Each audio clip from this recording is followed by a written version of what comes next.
The EU Representative Actions Directive, which sets forth the new European regulation for collective redress actions,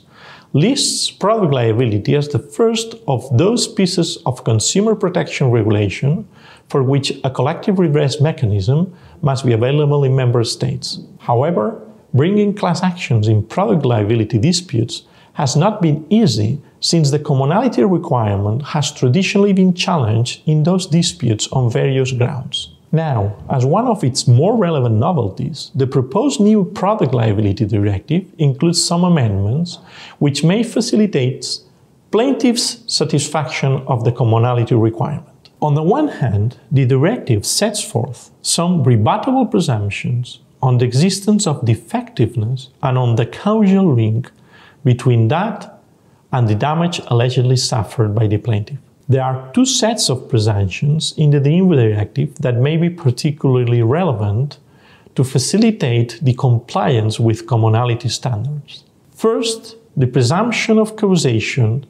applicable when defectiveness in the product has been proven and the damage caused is of a kind typically consistent with that defectiveness. Said presumption may allow plaintiff to avoid the need for analysis of the individual circumstances of the consumers represented, which is often needed to properly address the causation of personal injury. Second, plaintiff may try to use the court's ability to presume the defectiveness of the product and/or causation in cases in which plaintiff face excessive difficulties to prove those, as a tool to avoid the need to consider the individual issues of each represented member of the class to decide on the case, and therefore again as a tool to meet the commonality requirement. Obviously, defendants may try to convince judges that precisely because they are rebuttable,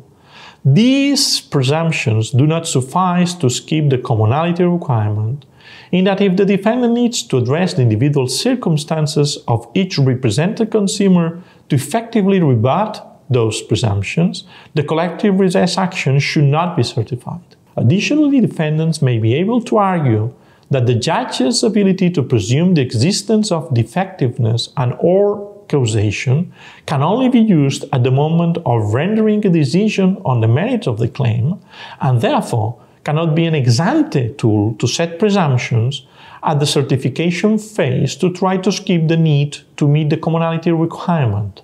On the other hand, the directive sets forth, again as a challenge,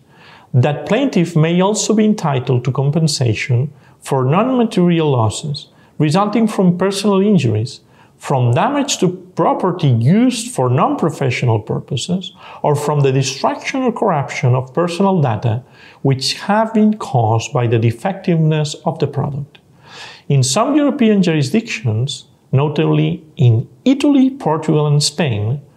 courts have set out that non-material losses, commonly known as moral damages in those countries,